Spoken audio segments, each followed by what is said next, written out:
The first thing I do when I want to learn a K-pop dance is to research. I go on YouTube and type the song that I have decided to dance to. Today I typed in Unforgiven, Lesserafim, and there are a lot of video recommendations that YouTube is going to give to you, both covers and the performances. I use the fixed version because it shows the dance well and it shows each artist. I'm able to get a glimpse of what the dance is, the picture of the dance, without any other camera movement disrupting me. I check online for tutorials in case I don't want to use videos to learn. I check online for tutorials, and there are a lot of tutorials online. There are a lot of people actively putting out tutorials online. Um, Leah is one person I recommend for tutorials. She's very detailed when it comes to giving tutorials. Also Lisa is so detailed too. And Savage Angels is so underrated. She is good, like very good, very good. Do well to check them out. They teach dance properly and they are very detailed.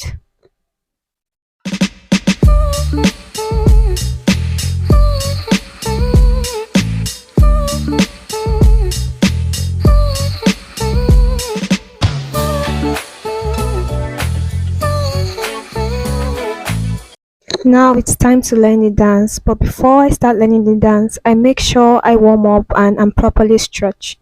Why do I do this? Because I want to avoid any form of injury and also increase my range of motion when I'm dancing.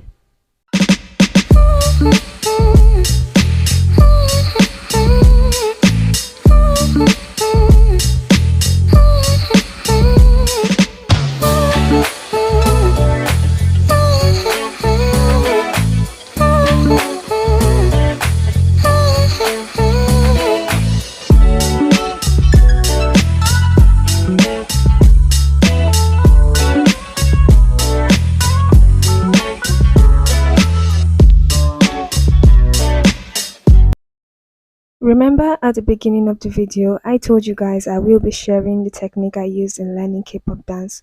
Well, we have gotten to that stage. The technique I use is called PTF, Picture, Timing and Feeling. As you can see on the screen, I am looking for the mirrored version of the performance video. Why? So that I will be able to get the proper picture of the dance. The video's left will be my left and the video's right will be my right, and I will be able to properly learn the dance in the right direction. You can pause at each stage of the video to be able to get the proper picture of the dance.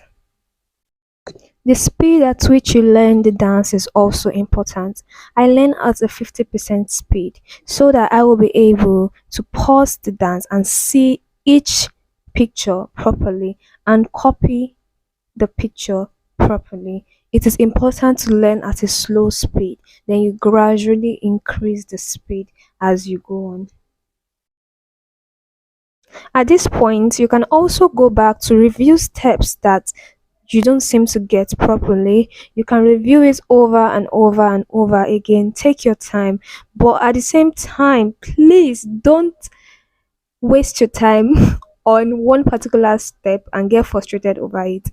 If you don't get a particular step at that time, you can move on and then come back to that step later on. So take your time, don't be too hard on yourself, and don't be frustrated when you don't get it.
After getting the dance at a slow speed, it's time to increase the speed to tempo.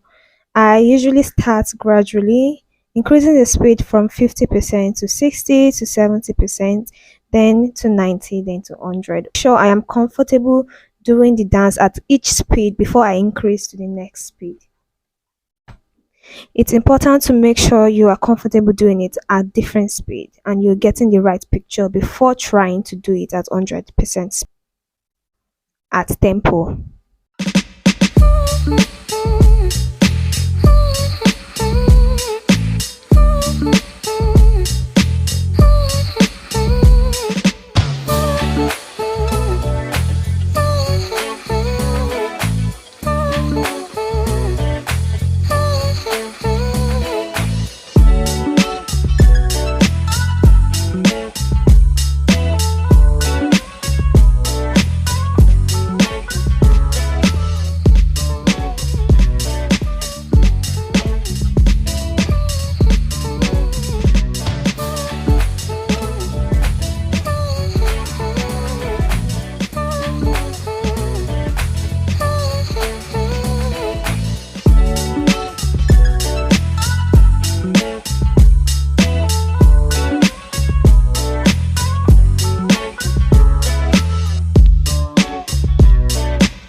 Now we are done with learning the dance and we are comfortable doing it at different speed. It's time to dance how the song makes us feel. That's what the F stands for, feeling. How does the song make you feel? How does the dance make you feel? You express it when you are dancing. Dancing is all about expression, and that is what the last technique is for. It's not easy to do everything in one day. Basically, I'm doing this practice in one day. You don't have to be hard on yourself. You can take your time. You don't have to do it in one day. You can decide to learn the picture today, then do the timing, then we talk about the feelings after. Or you can divide the dance into parts, learn the part one, the part one, learn part two, and things like that. You can do it the way any way you want to do it, but just make sure you are following PTF, picture, timing, and feeling.